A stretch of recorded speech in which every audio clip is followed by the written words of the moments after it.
suivez Excellence TV. Excellence TV. Excellence TV. Excellence TV. Excellence TV. Excellence TV, la force de l'imagination créatrice. Il n'y a pas mieux. Abonnez-vous. Abonnez-vous. Abonnez-vous.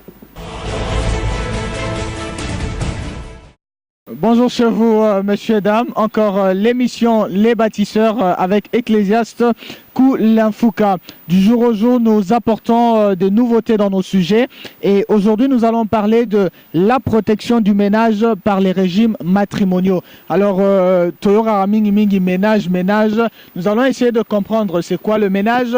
Nous entendons également parler des régimes matrimoniaux. Alors, les lois régime matrimoniaux en Ouezalara, Nini et ça les Marandenge Nini. Alors, je ne suis pas seul sur ces plateaux. Je suis accompagné du professeur Mathieu Telomono. Il est professeur d'université en tout cas, professeur à l'université de Kinshasa, à l'université catholique du Congo, à beaucoup d'autres universités. Bonjour professeur. Bonjour monsieur le journaliste. Merci. Alors sans plus tarder, nous allons devoir aborder ce sujet, la protection du ménage par les régimes matrimoniaux. Qu'est-ce que nous pouvons entendre par le ménage?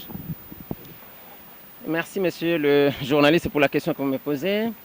Le ménage peut être défini simplement comme l'ensemble des personnes qui vivent dans un toit conjugal. Comme vous le savez, lorsque deux personnes sont mariées, un homme et une femme sont mariés parce que chez nous, le mariage suppose une différence de sexe. Donc lorsque l'homme et la femme sont mariés, et surtout dans un contexte comme le nôtre, qui est un contexte africain, un contexte de vie communautaire, généralement, l'homme et la femme ne vivent pas seuls. Ils vivent, bien entendu, avec les enfants que l'on souhaite avoir dans un couple, mais aussi, parfois, ils vivent avec des membres de famille, des frères, des cousins, des beaux-frères, des belles-sœurs, qui peuvent venir donc vivre avec eux dans ces toits conjugaux. Donc, pour résumer, l'idée essentielle, c'est que le ménage est constitué de l'ensemble des personnes qui vivent sous le toit conjugal. Alors, sur un accent plutôt humoristique, je vais dire, c'est juste pour l'humour. Les Occidentaux disent que dans le ménage, on a l'ensemble des personnes qui vivent avec le couple, mais aussi avec leur chien ou leur chat. Mais ça, c'est une connotation plutôt juste pour l'humour, ne prenez pas ça au sérieux. Donc chez nous, le ménage est composé de l'homme, de la femme qui sont mariés, ainsi que de tous ceux qui vivent avec eux, à savoir les enfants et même d'autres membres de famille ou de la belle famille qui peuvent les accompagner. Merci beaucoup, professeur. Le ménage, l'ensemble de personnes qui vivent dans une maison, si on peut le prendre comme ça, l'homme, la femme et tous ceux qui les accompagnent. Alors, qu'est-ce que nous pouvons entendre par régime matrimonial ou régime matrimonial au pluriel? Très bien. Alors, régime matrimonial au pluriel, au singulier le régime matrimonial, disons tout simplement que le régime matrimonial, c'est l'ensemble des principes, l'ensemble des règles édictées par la loi, des règles, des principes qui sont dans la loi, qui sont consacrés par la loi et qui concernent les relations pécuniaires et les relations patrimoniales entre le conjoint. Vous savez, lorsque l'homme et la femme sont mariés, ils vont avoir de biens. Et ces biens-là constituent le patrimoine. Alors, la loi a voulu, pour que le couple soit stable, que le couple vive en stabilité, en toute sérénité, qu'il y ait des principes, qu'il y ait des normes pour mettre de l'ordre dans la gestion des biens de ces couples, pour voir qui peut gérer, qui doit faire quoi, et tout cela pour le bonheur du couple. Donc, le régime matrimonial, c'est l'ensemble des règles, l'ensemble des principes consacrés par la loi, pour mettre de l'ordre dans les relations patrimoniales concernant donc le couple. Merci beaucoup, professeur. Alors, avant d'aller un peu plus loin, j'aimerais que nous puissions connaître ensemble avec ceux qui nous suivent la fonction principale du ménage. Ah oui, disons simplement que la fonction principale du ménage, c'est de partager une vie commune, partager une commune destinée. Comme vous le savez, on se marie pour construire des objectifs. On se marie pour partager une commune destinée. Il y a quelqu'un qui a dit, c'est Antoine de Saint-Exupéry, un auteur bien connu, qui a dit que lorsqu'on s'aime, on ne se regarde pas. S'aimer, ce n'est pas se regarder l'un et l'autre. S'aimer, c'est regarder tous deux dans la même direction. Donc on peut dire que le ménage, le couple, ainsi que ceux qui accompagnent le conjoint, sont là pour avoir les mêmes objectifs, pour regarder dans la même direction, comme dirait Antoine de Saint-Exupéry. On s'aime, non pas pour se regarder, mais pour regarder ensemble vers une même direction. Merci beaucoup, professeur. Non pas pour se regarder, mais pour regarder ensemble vers une même direction. Alors, parlant des régimes matrimoniaux, il y en a combien dans notre pays et lesquels? Alors, nous sommes là au cœur même de la question des régimes matrimoniaux.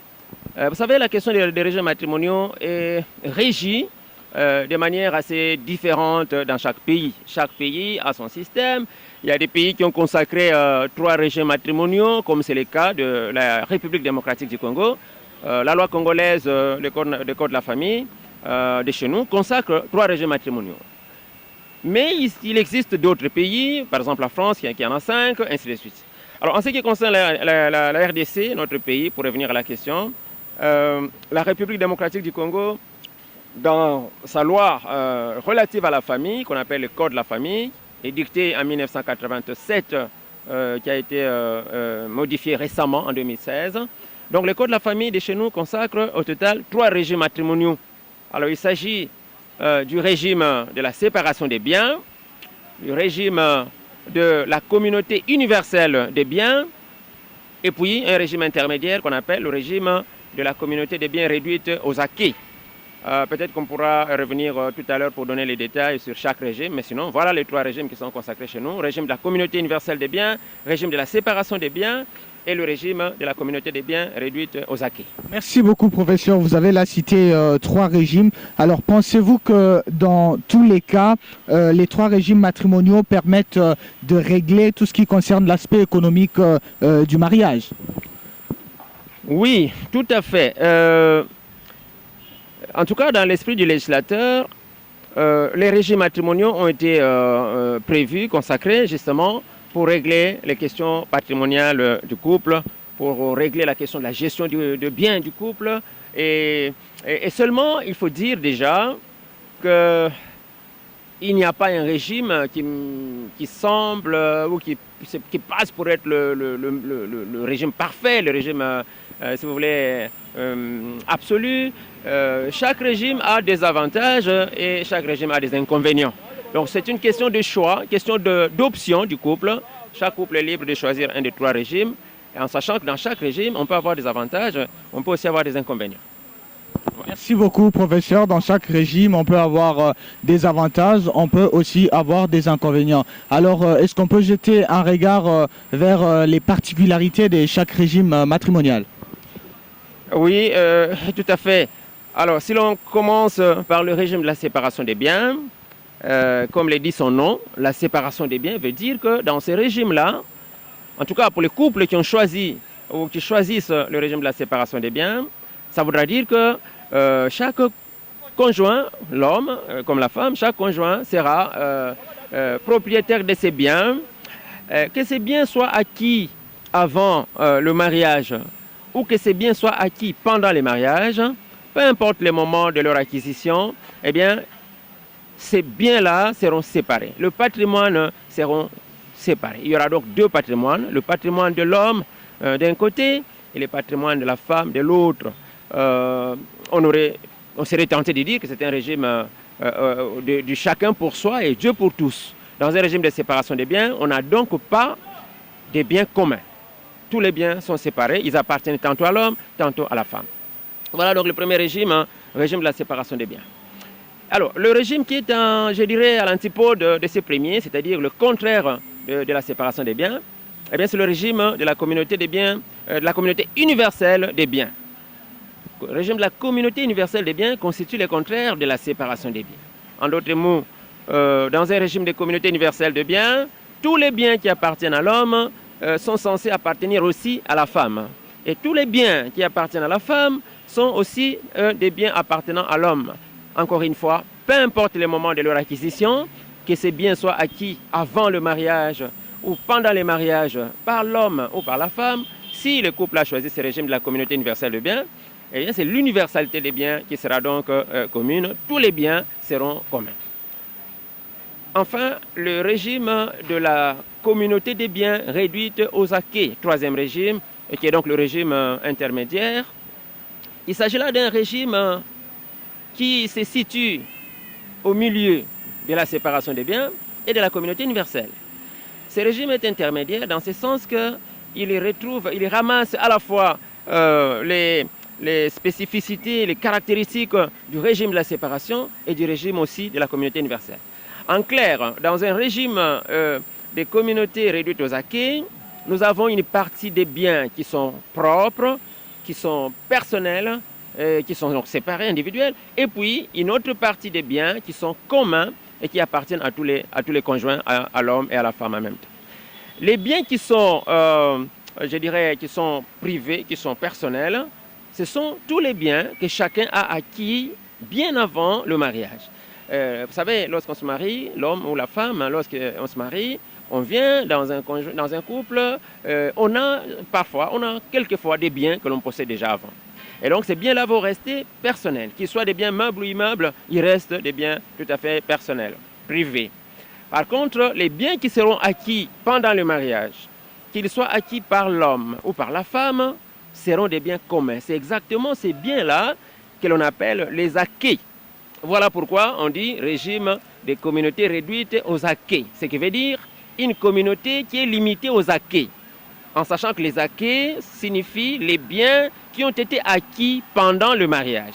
Qu'ils soient acquis par l'homme ou par la femme, ou qu'ils soient acquis ensemble, ils constituent les acquis et ils seront des biens communs. Donc voilà, en quelques mots, l'essentiel de nos trois régimes consacrés en droit positif congolais dans la loi en vigueur actuellement. Merci beaucoup, professeur Mathieu Telemono. Quelle belle connaissance. Je pense que ceux qui nous suivent ne seront pas déçus de cette connaissance. Alors, quelle est l'importance du choix du régime matrimonial? Ah oui, question importante. Quelle est l'importance du choix du régime? Ah oui, vous savez, la communauté conjugale est une société. Une micro-société, va-t-on dire, une société, une petite société, mais la société commence par deux personnes. Et comme disent les juristes, là où il y a une société, il faut qu'il y ait le droit. Ubi societas, ibi ius. À partir du moment où l'homme et la femme décident de vivre ensemble, à partir du moment où ils vont constituer une société, même si c'est une micro-société, une petite société, il faut qu'il y ait des règles, il faut qu'il y ait des normes pour éviter le désordre, pour éviter le chaos, pour éviter l'anarchie. Il faut qu'il y ait de l'ordre. Voilà pourquoi il est donc important, extrêmement important, de choisir un régime matrimonial pour que l'on sache comment gérer les biens de l'homme, les biens de la femme, les biens communs. Et encore, il faut savoir que la communauté conjugale commence un jour, mais la communauté conjugale prendra fin un jour. Donc il faut qu'il y ait ce choix du régime matrimonial parce que c'est un élément important, non seulement pendant la vie du couple, mais c'est un élément important aussi à la fin du couple, lorsque le mariage va prendre fin d'une manière ou d'une autre, par le divorce, par la mort de l'un des conjoints, ou même par le jugement déclaratif de l'absence ou le nouveau mariage du conjoint de l'absent, parce que vous savez, le mariage peut prendre fin de trois façons, soit par le divorce, soit par la mort, soit par le nouveau mariage du conjoint d'un absent. Alors, une fois que le mariage arrive à son terme, la question du régime matrimonial se pose. La question du partage de biens du couple se pose. Et bien évidemment, c'est le régime matrimonial qui va nous aider à ce qu'il n'y ait pas de l'agitation, qu'il n'y ait pas de turbulences et que le partage de biens se fasse en toute sérénité et en toute légalité. Merci beaucoup, professeur. Alors, pensez-vous que parmi ces trois régimes matrimoniaux, il y a un régime qui est le plus aisé? Bon, encore une fois, c'est un peu comme en matière de couleurs. Les goûts et les couleurs ne se discutent pas. Je suis pas capable de vous dire qu'il y a un meilleur régime, encore une fois. Un régime qui soit le plus aisé, a priori non, pas du tout. Le tout est une question de l'esprit qui anime les couples.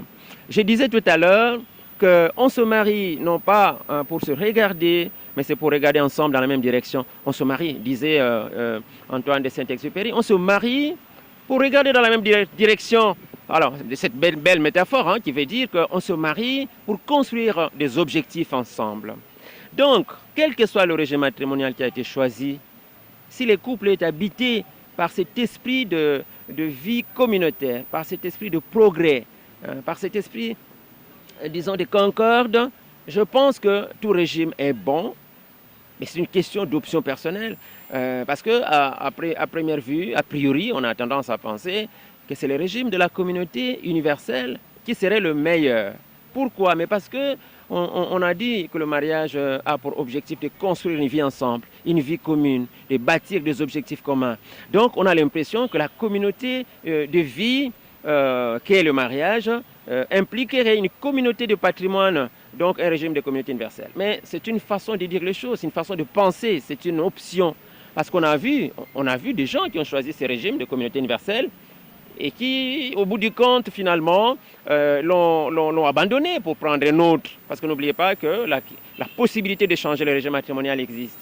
On a retrouvé dans le régime de communauté universelle, au-delà de son avantage apparent, qui consiste à s'accommoder de l'esprit communautaire de la vie du couple, mais on a observé également que dans un régime de communauté universelle, la tendance serait de favoriser une certaine paresse. À partir du moment où chaque membre du couple sait que tout ce qui appartient à l'autre lui appartient aussi, il est probable que l'on devienne paresseux, que l'on compte sur l'autre, parce que, vous savez, même le communisme est tombé pour cela. Dans un esprit communautaire à outrance, on devient un peu dépendant de l'autre, ça développe des réflexes parasitaires, on veut être parasite de l'autre, on veut dépendre de l'autre. Parce que mon épouse a beaucoup d'argent, je vais dire, voilà, moi je ne travaillerai pas parce que tout ce qui appartient à mon épouse m'appartient aussi. Eh bien, mon mari a assez d'argent, il est ministre, il est député, voilà, tout ce qu'il a m'appartient, donc moi je croise le bras. C'est un peu le côté pervers, le côté négatif de ces régimes communautaires, les régimes de la communauté universelle. Alors, dans le même ordre d'idées, lorsqu'on prend le régime de la séparation des biens, le premier jugement de valeur qu'on se fait sur ces régimes de séparation des biens, c'est de les diaboliser, c'est de considérer que c'est un régime diabolique, un régime de division, de séparation, un régime des égoïstes. Voilà les jugements de premier degré. Mais je voudrais vous dire que, encore une fois, si le couple est habité par un esprit constructeur, si les esprits du couple vont dans le sens du progrès communautaire, du progrès du couple, eh bien, un régime de séparation peut être un très bon régime parce que ce régime a l'avantage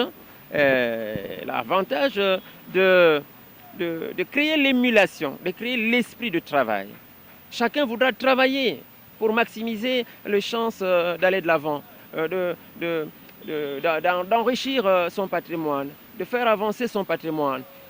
Donc le régime de séparation des biens, même si apparemment il donne l'impression d'encourager l'égoïsme, mais en réalité, il peut être un très bon régime du point de vue stratégique.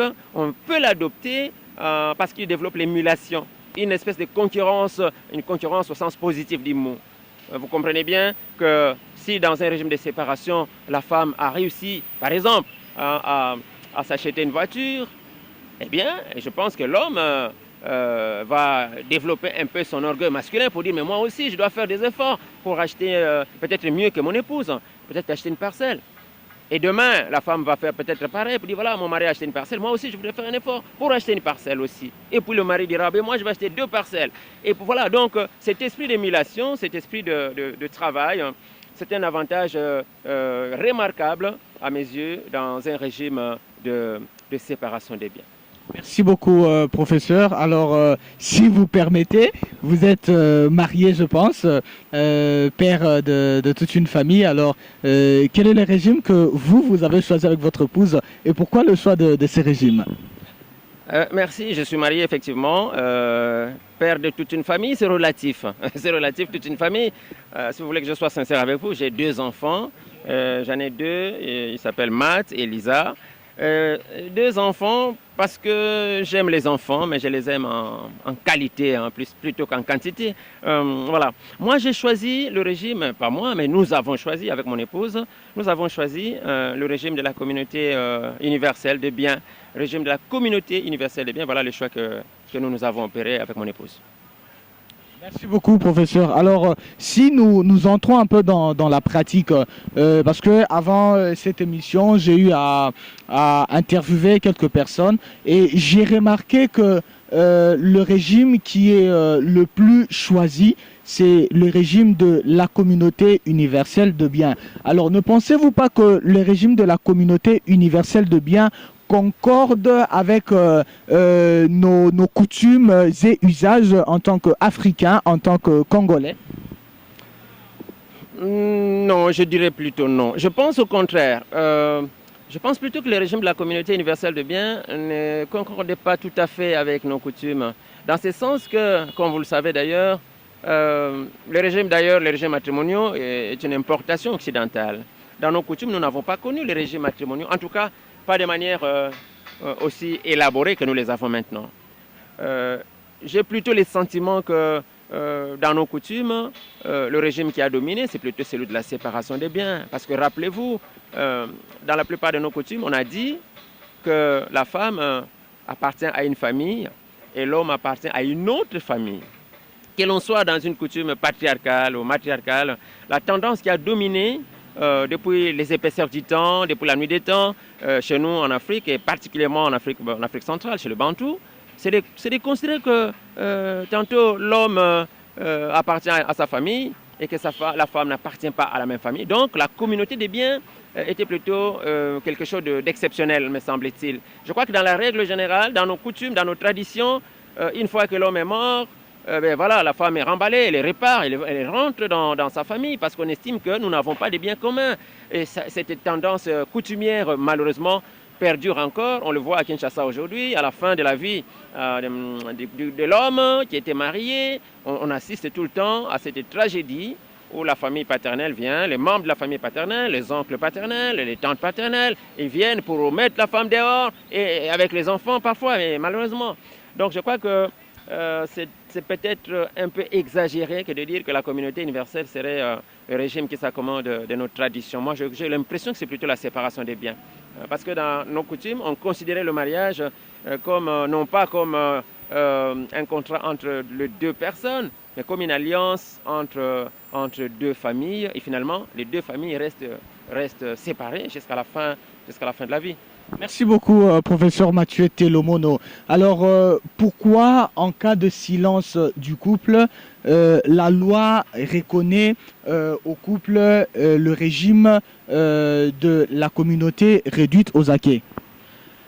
Oui, effectivement, il faut le souligner, en cas de silence du couple, c'est-à-dire si le couple n'avait pas choisi un régime matrimonial, parce qu'il faut dire que lorsque le couple a été marié légalement, lorsque le couple s'est présenté devant l'officier de l'état civil pour enregistrer le mariage, ou bien pour célébrer le mariage devant l'officier de l'état civil, c'est en ce moment-là que l'officier de l'état civil demande au couple de faire un choix, de choisir parmi les 3 régimes que nous avons cités tout à l'heure, d'en choisir un. Eh bien, il arrive que le couple ne soit pas préparé à cela. Parfois, on n'avait pas l'information, on est surpris. Maintenant, là, on est devant les faits, il faut faire un choix. Alors, si le couple n'a pas fait le choix, ou si le couple a prétendu qu'il aille réfléchir, qu'il ait le temps de réfléchir, et si un problème se pose dans l'entretemps, s'il y a une question de divorce, s'il y a mort de l'un ou de l'autre, la loi décide que dans ces cas-là, devant le silence des parties, eh bien, l'on devra appliquer le régime des communautés de biens réduites aux acquis. Ce régime considéré comme un régime intermédiaire entre les 2 extrêmes. Je crois que ce régime a été consacré comme tel, comme régime de droit commun, régime légal, régime imposé en cas de non-choix de l'un des 3 régimes. Je crois que cela est tout à fait raisonnable, acceptable, concevable, compréhensible, dans ce sens que c'est un régime qui est au milieu des 2 extrêmes. Et les Romains, en d'autres temps, disaient que la vertu se trouve au milieu des extrêmes. In medio virtus. Peut-être que le législateur a tenu compte de cette logique qui consiste à dire que entre 2 extrêmes, il faut choisir le milieu. Donc, le régime de communauté universelle, c'est un régime qui mélange et la communauté universelle et la séparation totale, alors la communauté réduite aux acquis devient en quelque sorte un dernier rempart lorsqu'on n'a pas choisi un régime. Autant aller vers celui-là qui fait le juste milieu. Voilà, c'est un régime de juste milieu, un régime qui concilie les avantages de la séparation, les avantages de la communauté universelle, les inconvénients de la séparation et les inconvénients de la communauté universelle. Donc voilà, c'est ce que je peux dire. La communauté réduite aux acquis, effectivement, est un régime légal, un régime intermédiaire. C'est celui-là que la loi a choisi d'imposer lorsque le couple n'a pas choisi un quelconque régime. Merci beaucoup, professeur. Un régime de juste milieu. Alors, comme nous l'avions annoncé dans notre thème, nous sommes en train de parler de la protection du ménage par les régimes matrimoniaux. Alors, j'aimerais bien que nous puissions entrer dans la vraie question de notre sujet. Nous avons eu à balayer le ménage. Je pense que nous avons saisi ce que c'est que le ménage. Nous avons eu à balayer la question du régime matrimonial et nous avons compris, nous savons maintenant qu'il y a 3 régimes matrimoniaux, la séparation de biens, la communauté universelle de biens et la communauté réduite aux acquis. Alors, la grande question, est-ce que ces régimes matrimoniaux-là, n'importe lequel que le couple choisit, est-ce que ces régimes protègent réellement le ménage ou il y a un régime parmi tous les régimes qui protège le mieux le ménage? Voilà, encore une fois, messieurs les journalistes, je reviendrai sur un aspect que j'ai développé tout à l'heure quand je disais que le plus important dans un couple, me semble-t-il, il ne s'agit pas du régime matrimonial, peu importe ce régime matrimonial. Le plus important, ce n'est pas le régime matrimonial en soi, mais c'est l'esprit des animateurs de ces régimes. Autrement dit, c'est l'esprit qui anime l'homme et la femme qui sont mariés. Un régime matrimonial n'est pas meilleur à l'autre si les acteurs ne sont pas animés de la bonne volonté de construire une vie commune. Donc, quel que soit le régime matrimonial, il peut bien protéger le ménage pourvu que les acteurs soient de bonne foi, qu'ils soient de bonne volonté. Figurez-vous que dans un régime de communauté universelle des biens où l'on est censé mettre ensemble tous les biens, il est toujours possible qu'un couple puisse cacher, puisse dissimuler, puisse cacher une partie de ses biens. Combien de fois n'a-t-on pas vu des maris, par exemple, qui cachent le salaire à leurs épouses, même étant dans un régime de communauté universelle de biens. Parce qu'en ce moment-là, l'esprit n'est pas communautaire, c'est un esprit égoïste, mais pour l'apparence, pour l'apparence extérieure, on choisit un régime qu'on appelle communautaire, régime de communauté universelle de biens, alors qu'au fond de son âme, au fond de son comportement concret, on est plutôt égoïste. Donc je reviendrai encore une fois sur cet aspect. J'ai dit, le meilleur régime n'existe pas. S'il existe, alors je dirais que le meilleur régime, c'est celui qui a été choisi librement par les couples et c'est celui qui est choisi avec conviction par les couples. Et je voudrais ajouter également que notre loi dispose que, quel que soit le régime matrimonial qui aura été choisi, la gestion quotidienne est censée être attribuée au mari. C'est le mari qui est le chef du ménage, selon la loi. Le Code de la famille déclare que le mari est le chef du ménage. Et que, quel que soit le régime matrimonial choisi, qu'il soit un régime de communauté universelle, un régime de séparation des biens, un régime de communauté réduite aux acquis, lorsqu'il y a une dépense qui concerne le ménage, chaque membre du couple est appelé à contribuer.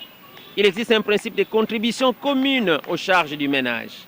Donc voilà ce qui me pousse à dire encore une fois que quel que soit le régime qu'on a choisi, à partir du moment où le législateur, la loi demande que quel que soit le régime, les 2 membres du couple, c'est-à-dire l'homme et la femme, le mari et son épouse, doivent toujours contribuer aux dépenses du ménage, alors je dirais finalement qu'il n'y a pas un régime qui soit absolument le meilleur. Il n'y en a pas un qui soit parfait.